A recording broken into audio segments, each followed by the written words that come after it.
នឹងសាប់នៅតែខំទោះបីជាសាប់មិនស្ងំអាយុកាន់តែឡើងកាន់តែចែកកាន់តែចង់បើភ្លេងមិនចិត្តបើសង្គ្រាមមានមកកង់ជីវិតមិននឹងសាប់នៅតែខំទោះបីជាសាប់មិនស្ងំអាយុកាន់តែឡើងកាន់តែចែកកាន់តែចង់បើភ្លេងមិនចិត្តបើសង្គ្រាមមានមកកង់ស្លាប់ទៅយ៉ាងម៉េចបើសង្គ្រាមមានមកកង់សល់ពេលប្រមាណឬបំពេញតាមចំណងជីវិតដូចបារីពេលជួអស់រួចកញ្ញងធម្មជាតិអ្នកសម្រេចតែវាស្នាយើងកំងខ្លាញ់មិនអាចឃើញនៅពលឺថ្ងៃស្អែកដេកគិតសុកសុកតែប្រមល់ចង់បែកសេចក្តីសោះមិនទៀងគ្មានអ្នកណាអាចបំបែកអានេះចាមួយទេតោពេលខោវាជាឆ្ងាញ់តើមានប្រមាណដងបំពេញក្តីសម័យតែទាំងដៃចិត្តចំណងតែបើសិនស្លាប់បាត់មិនរងៃដែលរំលងថ្ងៃនៅរ៉ាកុំឲ្យជីវិតសៅមងចិត្តចម្រៀងថ្ងៃនេះមិនដឹងសះថ្ងៃណាអញ្ចឹងពេលរស់ត្រូវបំពេញមហិច្ឆតាកងទ័ពជាគ្នាតិចតែអស្ចារ្យមានតែខែនខ្ញុំមួយមិនបាច់ពឹងក្បាលណា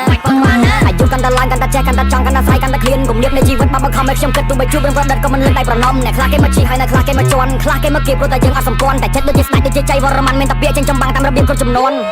ចង់ជីរោរយមិនចង់ជាអសង្ឃបិចចង់ឲ្យគេចាំឈ្មោះដូចជាអិចចង់ឲ្យគេញៀនខ្ញុំដូចជាមើលរឿងសិចចង់នេះចង់នោះតូនខែមិនទាន់លិចចង់និយាយពីថាចង់ទាំងអស់ឲ្យតែស័កសមឲ្យតែមានចិត្តស្មត់សមលុយដាក់កងតន់ខ្លួននៅកន្លោះទួស្រួយថ្ងៃស្អែកក៏មិនឲ្យគ្រូម្ដោះខ្ញុំមនុស្សហាក៏មិនចេះមូសាតែមករៀមដៃ10ស្ពតព្រះអង្គដងការពេលដែលខ្ញុំបាននិយាយដោយរបបផ្ដាច់ការ Beer King ជាគំរូមន្ត្រីកណ្ដាលទេសនា Everybody know my skill yes sir Everybody know my feel ដូចតែខ្ញុំបាននិយាយដូចតែខ្ញុំបានថា Everybody know my skill ជីវិតមិននឹងសាប់នៅតែខំទោះបីជាសាប់មិនស្ងំអាយុកាន់តែឡើងកាន់តែចេះកាន់តែចង់បើភ្លេងមិនចិត្តបើសង្គ្រាមមានមកកង់ជីវិតមិននឹងសាប់នៅតែខំទោះបីជាសាប់មិនស្ងំអាយុកាន់តែឡើងកាន់តែចេះកាន់តែចង់បើភ្លេងមិនចិត្តបើសង្គ្រាមមានមកកង់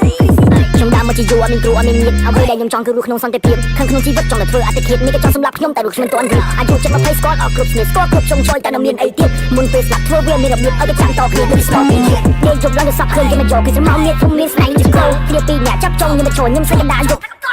មិនទាន់ចង់ស្លាប់មុនអាយុ21ស្លាប់មុនជោគជ័យតែអ្នកណាខ្ញុំទួយ eliminate fuck ក៏មិនណាជួយបិទភ្នែកក៏មិនចិត្តមកសឹកខ្ញុំទាំងមួយគ្មានអ្នកណាប្រកែកនៅពេលដែលខ្ញុំស្រែកឆ្នាំ2020គេថាខ្ញុំចំឡៃបែកស្លុយសុកក៏ចង់មកចេះរ៉េព្រោះមិនចង់អត់ប្រយោជន៍គេមើលងាយច្រើនពេកស្រីរត់ចោលក៏ព្រោះតែពាក្យក្របាត់មិនអស់ក៏ព្រោះមិនចេះចូលខ្លាចពេលស្លាប់បាត់មិនមានអ្នកណាយកលុយច្រើនយ៉ាងណាពេលស្លាប់មិនណាយបដូរ